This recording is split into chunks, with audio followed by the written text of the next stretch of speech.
عبدالواحد بن نصر نے بیان کیا کہ مجھے قابل وثوق شخص نے یہ واقعہ سنایا کہ وہ شام کے راستے میں سفر کر رہا تھا اور اس کی قمیض پر پیوند لگا جبہ تھا اور تقریباً 30 آدمیوں کی جماعت ہم سفر تھی اور سب ایسی ہی فقیرانہ حالت میں تھے۔ دوران سفر راستے میں ایک بوڑھا شخص ہمارے ساتھ ہو گیا جس کی حالت بہت اچھی تھی۔ وہ ایک صحت مند مادہ پر سوار تھا اور اس کے ساتھ 2 خچر تھے جن پراس کے قیمتی کپڑے اور بیش قیمت مال تھا۔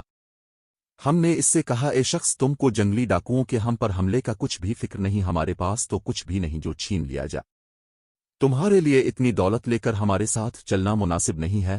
اس نے کہا کہ ہمارے لیے اللہ کافی ہے، اور چل پڑا اور ہماری بات کو نہ مانا، اور جب وہ سواری سے اتر کر کھانے کے لیے بیٹھتا تو ہم میں سے اکثر کو ساتھ بلا کر کھلاتا اور پلاتا، اور جب کوئی ہم میں سے تھکان سے نڈھال ہو جاتا تو اس کو اپنے ایک خچر پر سوار کر لیتا۔ اس کے اس طرز عمل سے تمام جماعت اس کی خدمت اور عزت کرتی تھی اور اس کی رائے پر عمل پیرا تھی، یہاں تک کہ ہم خطرناک مقام پر پہنچ گئے تو ہم پر حملہ کے لیے تقریباً 30 سوار جنگلی ڈاکوؤں کے نکلے تو ہم کو ان سے گھبراہٹ پیدا ہو گئی اور ہم نے ان کو روکنے کا ارادہ کیا تو شیخ نے ہم کو منع کر دیا، تو ہم نے اپنا ارادہ ترک کر دیا۔ وہ شیخ سواری سے اتر کر بیٹھ گئے اور اپنے سامنے دسترخوان بچا کر کھانا شروع کر دیا، اور وہ جماعت ہمارے قریب آ گئی۔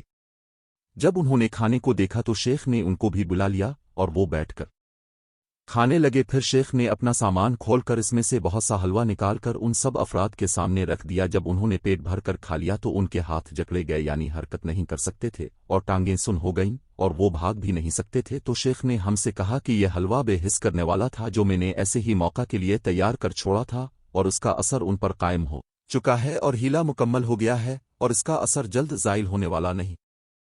اگر تم چاہو تو ان کو تھپڑ مار کر دیکھ لو، یہ تم کو نقصان پہنچانے پر قادر ہی نہیں رہے، اور اب ہم اطمینان سے روانہ ہو سکتے ہیں۔ تو ان لوگوں نے مار کر دیکھا تو وہ لوگ روکنے پر در حقیقت قادر نہیں تھے۔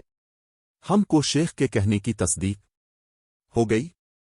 ہم نے ان کے ہتھیاروں کو لے لیا اور ان کے جانوروں پر سوار ہو گئے اور ایک جماعت کی صورت میں اس مقام کے گردونوا کی سیر کی، اور ان ڈاکوؤں کے تیر ہمارے کندھوں پر تھے اور ان کے ہتھیار ہمارے بدن پر لگے ہوئے تھے۔ ہم جس قوم پر سے بھی گزرے وہ ہم کو انہی افراد میں سے سمجھتے تھے اور ہم سے امن بھی چاہتے تھے، یہاں تک کہ ہم اپنے اپنے ٹھکانوں پر پہنچ گئے۔ تو آج کا واقعہ آپ کو کیسا لگا کمنٹ میں ضرور بتانا، اور ہمارے چینل کو لائک کریں۔ تو ملتے ہیں آگے ایک نئے واقعے کے ساتھ۔ اللہ حافظ۔